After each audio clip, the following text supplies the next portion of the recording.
fascinación por los Alpes.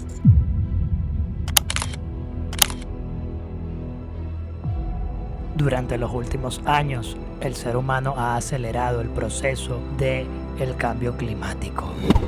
Para los científicos, las probabilidades de que el planeta se caliente más de 1,5 grados Celsius de aquí a 2027 han aumentado. Pero, ¿por qué? ¿Y cuáles serían los efectos? Si el calentamiento global supera ese umbral, las consecuencias para el planeta serán irreversibles. Cambios climáticos siempre ha habido en la historia de la Tierra, pero por diversas razones ninguno como el que está ocurriendo en este momento, porque es mucho más rápido, se está dando en décadas lo que antes se daba a veces a lo largo de miles de años, pero además por las causas, ya no son las causas naturales que han generado cambios en el clima de la Tierra en los últimos millones de años, sino que está generado por el hombre.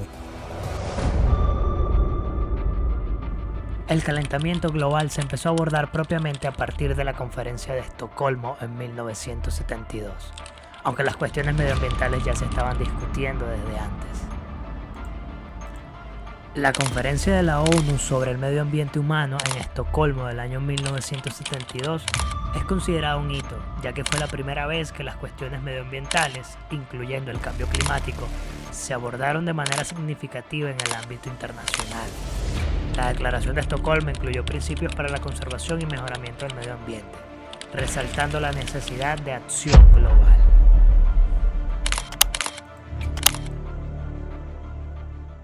En el año de 1949 hubo una primera conferencia científica de las Naciones Unidas sobre la conservación y utilización de los recursos.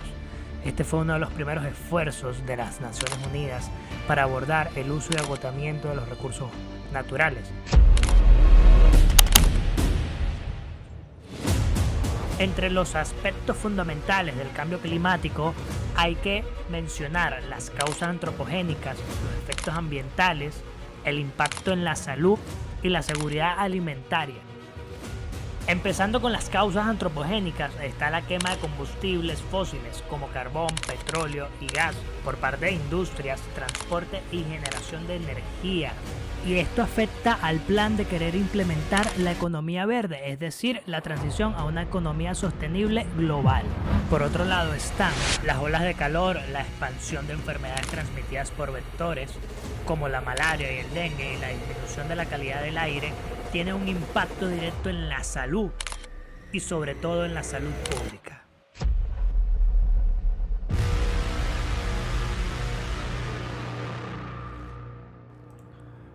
Por supuesto que esto tiene una influencia en el sistema internacional. Primero tenemos conflictos y migraciones, pues el cambio climático está considerado como un multiplicador de amenazas porque exacerba conflictos preexistentes y provoca desplazamientos forzados y migraciones masivas. Un punto cardinal en todo esto son las políticas de diplomacia climática, pues el cambio climático ha llevado a la creación de tratados y acuerdos internacionales como el Protocolo de Kioto y el Acuerdo de París, que buscan reducir las emisiones de gases de efecto invernadero y promover la cooperación global.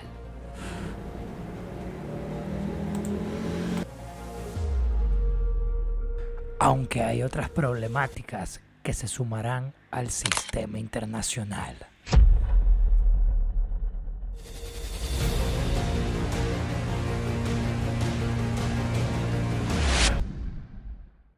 Con las leyes antidiscriminatorias, muchos países han promulgado leyes que prohíben la discriminación basada en la raza, el color, el origen étnico o nacional en diversas áreas, como el empleo, la educación, la vivienda y los servicios públicos. Ejemplos notables incluyen la Ley de Derechos Civiles de 1964 en los Estados Unidos y la Ley de Igualdad de 2010 en el Reino Unido. Uno de ellos es expresar indignación y preocupación. Indignación por el constante abuso policial que sucede en las comunidades urbanas de esta nación. En su mayoría a manos de oficiales blancos y con víctimas afroamericanas. Aunque este no es el único movimiento de reivindicación.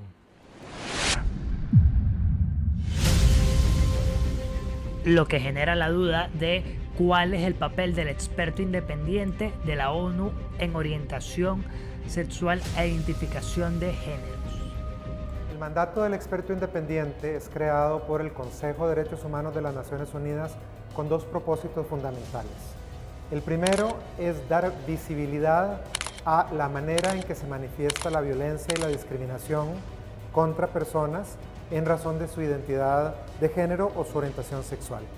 Y el segundo es proveer asesoría a los estados sobre las medidas efectivas que pueden tomar para erradicar esas manifestaciones de violencia y de discriminación. Para la Agenda 2030 continuarán con el desarrollo sostenible y sus objetivos, que incluyen compromisos para combatir la discriminación y promover la igualdad. El lema "No dejar a nadie atrás" es central en estos esfuerzos. Por otro lado, tenemos el movimiento LGBTQ, que ha ganado visibilidad y reconocimiento en el ámbito internacional, especialmente en las últimas décadas. Sin embargo, ha presentado algunos desafíos a pesar de sus avances, ya que siguen enfrentando discriminación y violencia en muchas partes del mundo. Sin embargo, el reconocimiento internacional y las campañas de sensibilización están ayudando a cambiar actitudes y políticas.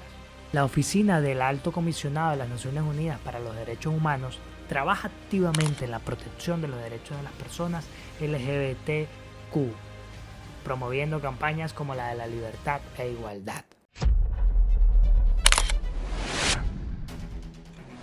A escala global, uno pensaría que ha habido un avance. Sin embargo, hay un punto importante en todo esto para que se pueda ejecutar correctamente y llevar a cabo esos objetivos que se desean alcanzar. La democracia, por ejemplo, enfrenta múltiples desafíos en un mundo donde coexisten sistemas autoritarios, teocracias y otros regímenes no democráticos.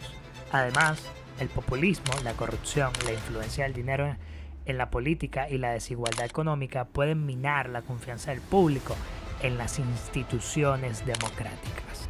Y eso sirve de abreboca para hablar sobre la confianza en las instituciones que está desapareciendo. Las personas se sienten ignoradas, como si la democracia no haya cumplido del todo con lo que les prometía.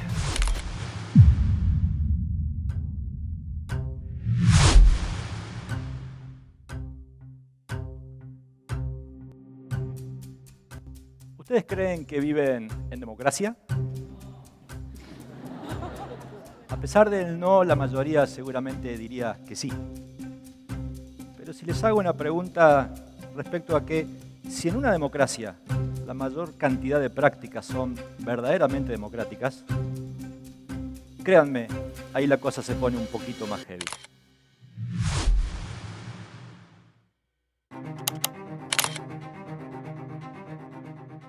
El impacto de la tecnología en las relaciones internacionales es profundo y abarca muchos aspectos. La tecnología en la actualidad supone un nuevo campo de la diplomacia donde el despliegue efectivo de estos avances supone el éxito en el siglo XXI y el cumplimiento de los objetivos de la agenda internacional. Israel Reyes, experto en ciberseguridad. Muchos temas, mucha preocupación. Para eso necesitamos voces expertas. Me gustaría empezar contigo, Israel, con una pregunta muy básica.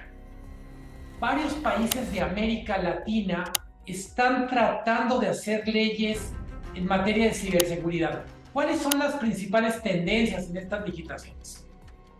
Bueno, mira, primero que nada es un gusto estar contigo, Luis Miguel, y también con toda tu audiencia.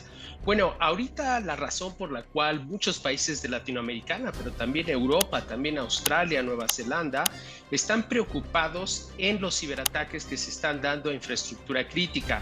Por ende, ahorita se están creando marcos legislativos, marcos jurídicos, pues para tratar de castigar a los criminales cibernéticos, pero también para imponer responsabilidades en las empresas, en las personas que poseen infraestructura crítica, que es sumamente crítica para un Estado.